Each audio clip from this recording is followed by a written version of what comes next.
Christian NXT One Review covering Las Vegas and the world. We are at Conference Championship Week in college football, and we're also going to talk about Army-Navy because we're not going to be here just for one game next week. We're going to talk college football coaches next week. So this is continuing along. But back with us, of course, is Lane Fobbs, Bearcat Bites. Go to Bearcat Bites on Twitter. Sam Houston, at least they won 2 games this year, better than 0-12. Some of these other schools like UMass, thank you so much for joining us as always. It's always fun regardless. College football was great. Lane, how are you, sir? Doing well, man. Crazy. Coach Phil Longo, his final press conference, which was after the FIU game in front of hundreds of fans. He was ready to be done with it. He's just like, hey, I'll just take questions. Let's just get it done. It's like, I get it. So I tried to have fun with it throughout the season, and I hope that a lot of people understood that, the people that followed us along the journey here and on Bearcat Bites, the newsletter. We cover Sam Houston football year round. So, everybody's happy it's done. Hopefully you'll be back at your home stadium in Huntsville in the piney woods of East Texas, rural East Texas, and developing East Texas. So we'll see how that goes. But we got big games this weekend, so let's jump into it. Big games and, in fact, the college football playoff. But let's start with the SWAC championship because you know a lot about these schools. Jackson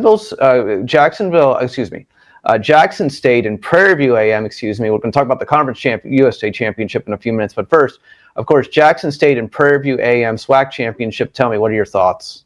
Oh, man, true story. First off, and anyone can look this up about me. My family goes back to the original class of Prairie View in 1876. They were there around for that. True story. So Prairie View, I'm not an alum, but, the roots run deep.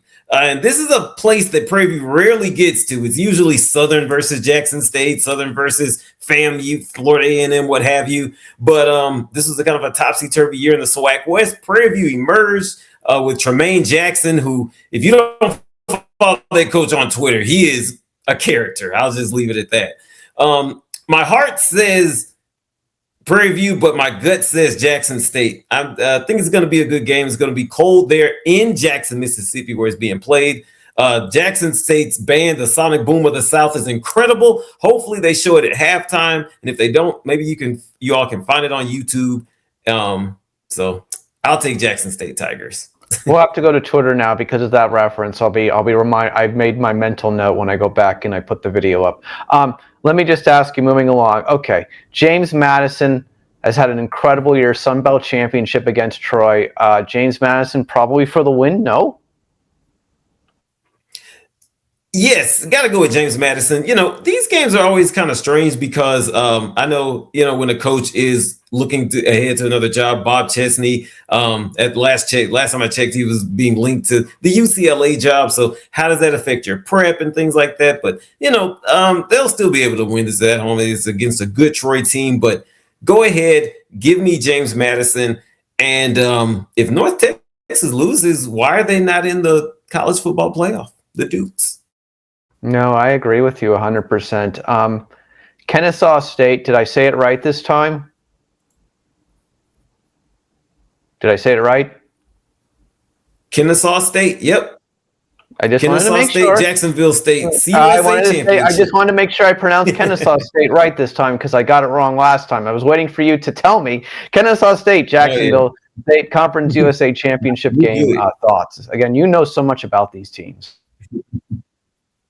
Yeah, man. How about, we interviewed some of the guys at a Conference USA kickoff, and Kennesaw State's players, they're just kind of down and down. We ask everybody fun questions, so they were a little more upbeat, but they expected, people were going to ask us about, are we going to have a bad season? They'd only won 2 games.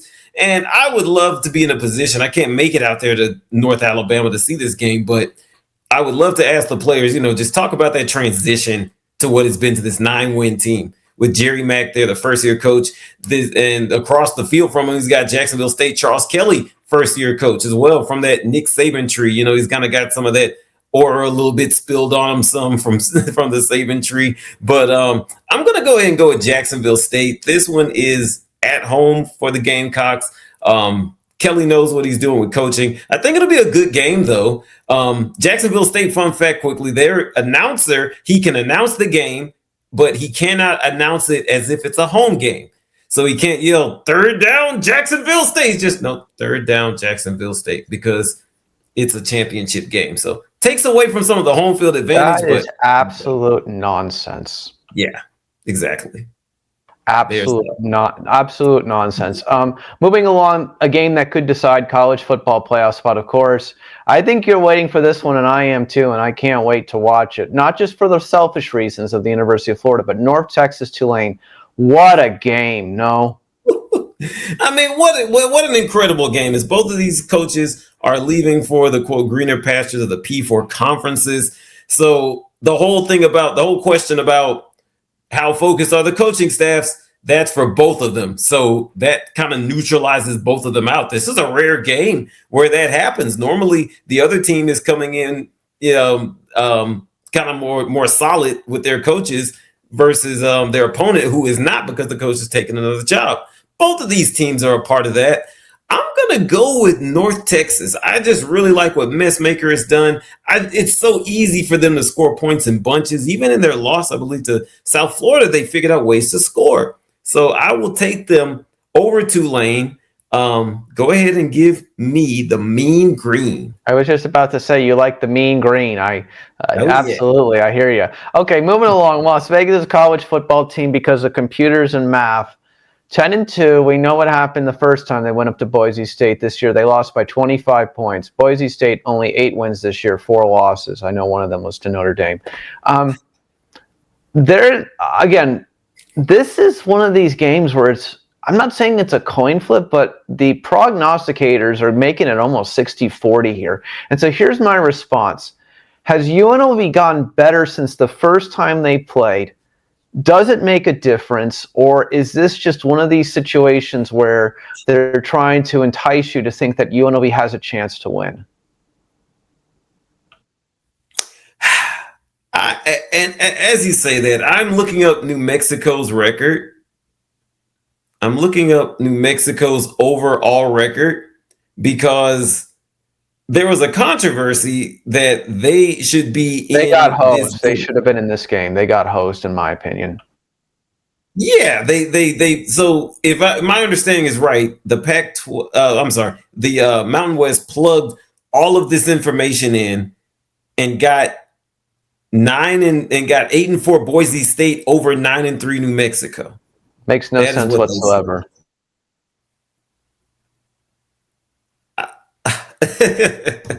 Give me UNLV. Give me. I will never pick against Dan Mullen in this. I saw that he had a great signing day. Signed some guys from Mississippi, so he still got some connections there in the Crooked Sip, which is a good thing because they produce good players. Okay. The Eagles fans would know that. Fletcher Cox from Yazoo City in the Mississippi Delta region. So Eagle fans would know that. But so I'll go with Dan Mullen. He's kicking a lot of ass there on the recruiting trail, and he's going to do it against Boise State. Go ahead. It's hard to beat a team twice in the same year. If UNLV, I'm going to tell you that we talk about this the whole season, and I talk about this ongoing on all the other sports podcasts we have on the CY Interview YouTube network, is that UNLV cannot get over the Boise State monster. So they get a second chance here. So here's my response to Las Vegas's college football team. Please prove me wrong. Please prove me wrong on Friday. I would love to see them win. I really would. I'd love to see them win. That would be incredible. I think that they probably are in a better condition than they are when they played the first time. I probably have a lot more confidence now, too, being 10-2 on the year. So we'll see. BYU Texas Tech, phenomenal game. I guess the scenario here is that everybody at the bottom who's just on the outside looking in is rooting for BYU to lose, no? Yes, because if BYU wins, that's going to take a spot from some of these lower level guys. Texas Tech's going to drop to 2 losses. So now you're bringing back in, here's Texas again. We've only got 2 losses. There's Vanderbilt. We've only got 2 losses. Vanderbilt has 3 losses. Forget that. They have 3 losses. Oh, yeah. Sorry about that. They've got 3. Okay. They've got 3. I thought they'd had 2 the way that they were chirping. I hadn't had time. Yes, I know. I heard the whole thing because we beat TAMU. Because we beat TAMU. Oh, you're talking about Texas. Yeah, Texas. Because we beat TAMU, we really beat Florida because TAMU beat Florida. It's like, Excuse me? No, you did not. You Right. lost to Florida. You lost to a 4-win team. You lost to a 4-win team who was a mess with a fired coach. And by the way, FSU got all the problems in the world, but don't get me started on that. We'll talk about that next week. Here's the point of what I'm going to tell you, though, in this regard. Texas Tech wants to win because they don't want to drop in the seeding. So they've got something to play for. BYU has to win to get in. If BYU wins, Texas Tech is still in the field. Here's my response to you. BYU obviously has more motivation to win, but here's my response to you. What do you think about Texas Tech this week? Oh yeah, Texas Tech's on a roll. I think. I just really think that there's a lot of momentum behind them. I like their defense. They already beat this team. Yeah, and I don't really see why they wouldn't again. There's a size advantage and there's a talent advantage as well. Now BYU's not a bad team. BYU's not bad at all, but I mean, both their loss will be to Texas Tech, and maybe in a more just world, BYU gets in, but that'll probably eliminate them. We're going to zigzag a little bit away from the college football playoff discussion. I have to tell you, if there's ever a year or a couple of years where I haven't followed the Mid-American Conference, this would be it. What do we know about Miami, Ohio, and Western Michigan? I know nothing about either of these teams this year. What can you tell me? I believe, well, to me, Western Michigan is kind of a surprise. To me, anytime it's one of those non-central Michigan schools, so if it's Eastern Michigan, Western Michigan, I'm kind of surprised that they are there. Directional schools. Right. Miami, Ohio, I believe Chuck Martin is still there. I will go ahead and go with Miami, Ohio. He's like the OG of the MAC conference quietly. Chuck Martin with the red vest. He's kind of looks like Bobby Knightish a little bit, And by the way, some other MAC news, and we might talk about it, but I think Ohio, the Ohio Bobcats, their coach he's gone. This other guy will be our intern.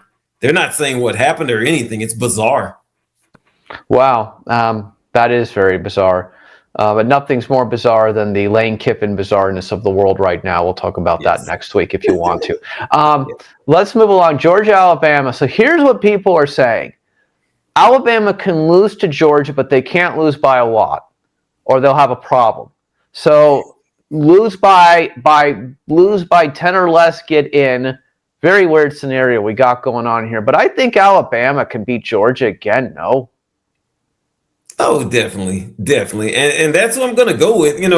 They've got a size advantage, and they're still pretty good. Now, people love to, I know that the Crimson Tide love to rag on Kalen DeBoer. He's not Nick Saban, this, that, and the third. But one thing he has done is figure out the puzzle of Kirby Smart. And if I'm not mistaken, once Kirby really got it going at Georgia, it took Saban a little bit to kind of figure that puzzle out some. So Kalen DeBoer has come in and said, no, I know how to beat this guy. But I think this will be a fun game, though. Again, I've told you all for weeks, I love Gunnar Stockton. I love Gunnar Stockton with Georgia. I think they've got some big talented receivers. Noah Thomas, A&M transfer. I wouldn't be surprised if he's a factor at a time or two in this game. But go ahead and give me the Tide. This is the SEC title game. One thing Alabama knows how to do when they get there is win that. And by the way, how about like the fifth time in X amount of years is going to be Georgia, Alabama in a year where we had Ole Miss's most historic season, A&M's most historic season, Diego Pavia, and it's still Georgia, Alabama. Yeah. Exactly. All right, so here's what I'm going to ask you. ACC Championship, Duke versus Virginia. What happens if Duke wins? What happens to the ACC scenario? Oh, man. You're forcing me to do the scenarios and the ones that I don't think will happen. I would say, they'd have to put them out, right? I mean, they lost to Tulane. There's some to Illinois. There's just some tough losses in there. I mean, there could be a time when the ACC or Virginia gets in and, I'm sorry, not Virginia, but where the ACC, unless it's Miami, they don't get anybody in. So the ACC champion would not get in, but the team that didn't play for it gets in. It opens up all of these just Pandora's boxes of debates That's pretty much what happens. But Here's what I'm going to ask you. Do you think that's going to happen this weekend? A lot of people seem to think Duke has a chance against Virginia. Duke lost to Tulane. Duke didn't look good at home against Illinois. No. They looked good against Belichick's North Carolina Tar Heels a couple weeks ago, but everyone did. Yeah, that's the rivalry game. I mean, North Carolina, NC State, Dave Doran had something in store for them. They all did, but that's different. It's Virginia. Even as good as they are, mentally, it's hard for the traditional, not traditional, but for the teams to get up for Virginia. But this is a good Virginia team. Quarterback's great. They've won some good games. I'm going to go ahead and go with the Cavaliers. By the way, some people will say, well, they didn't look good. Washington State. Ole Miss didn't look great against Washington State either. So there's that. They sure did. I agree with you. That was definitely for sure. Okay, let's move along. So here's my narrative for the next one, for the Big Ten championship game. Either Indiana is going to prove themselves this week, or they're the biggest sham on earth. They're the biggest 12-0 sham ever. I call it right now, Ohio State wins by 17 or more, maybe even 3 scores. No? Oh, man, you're a lot harsher than I was. I was going to say, definitely 2 scores. And I was like, man, maybe I'm a little too off base. But okay. I think 49-28 is a very good possibility here. The thing about it is Brian Hartline is ahead, starting his job as the head coach of South Florida. Sorry, Black Knights fan. I know that's a thing. Let me make sure. He's going to South Florida, Tampa. South Florida Bulls and the UFC Golden Knights. Yes. But the thing about that is, what does that mean for Ohio State in their game planning? He's the offensive coordinator, stuff like that. I always kind of bring that into question and see how it affects the game. And to me, that's enough to make it a 2-score game, be it a 2-touchdown game, be it 10 points. This is a good Indiana team. They're fun. They beat Oregon. So they've got a good win. Barely beat Penn State with a fired coach, though. Well, Penn State, UCLA, some of these teams have that kind of post-fired life. Sometimes the substitute comes in and is cool and gets immediate results. So I mean that's a thing. But definitely Ohio State. Life.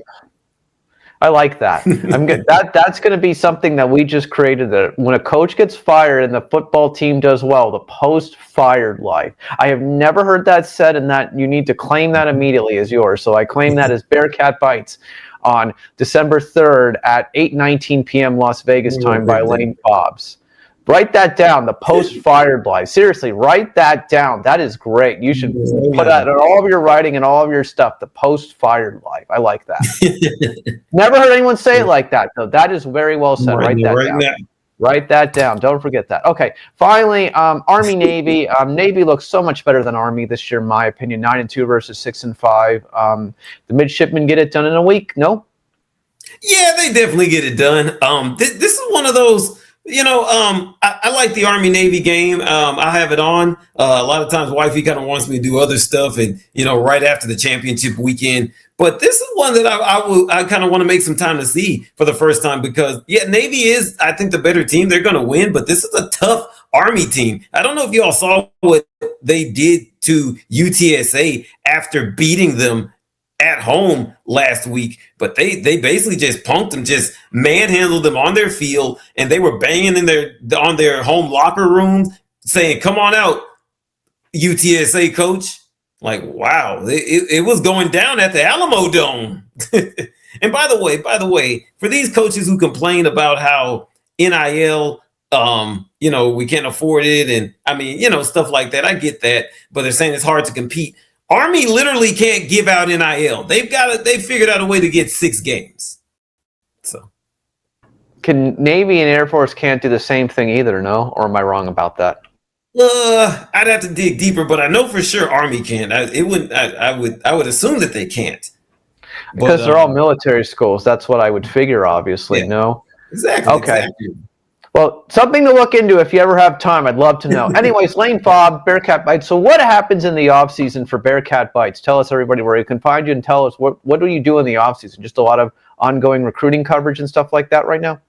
Yeah, lots of ongoing recruiting coverage, reviews of position players, and kind of 5 burning questions of what you'd like to see. Today I posted about just the about 11 or so high schoolers that that are the newest Bearcats, and there are going to be a few more trickling in. That's what is being said in hushed tones. So we look for that pretty much the rest of the December, and into January when the transfer portal opens. And then by that time, what happens is, before you know it, you've got the Conference USA schedule. We're ranking the road trips. Spring comes around, and before you know it, another season. So we do it all year round. In-depth Bearcat Bites coverage, Sam Houston football, just fun things to think about. Lots of merch that is on the way, and here we just do a lot. We have fun with it. Oh, I agree with that. So here's my question. Where's the Conference Championship Media Day this year, upcoming for next year? Oh, they haven't announced it. That'll be in January. In January, they'll announce that. I would assume that it's going to be in Frisco, Texas again. I would assume, and I hope so. That's a fun trip. It's about 3.5 hours away from us, so we make it kind of a weekend getaway, get to visit with players and coaches, learn who they are, get familiar, and it's a good way to kick off the season. That seems very fun for sure. Lane Fobbs will be back next week. We're going to talk coaches, coaching and coaching changes in the state of coaching in college football. That will be a fun segment next week, and we'll react to some of our results this week. Of course, go Bearcat Bites in the description as always on Twitter, X, find Lane Fobbs. Lane, as always, great season as always. I'm really excited about the championship games this week. Thank you so much. See you next week. Me as well. Can't wait to dive into it. We'll see you again, man.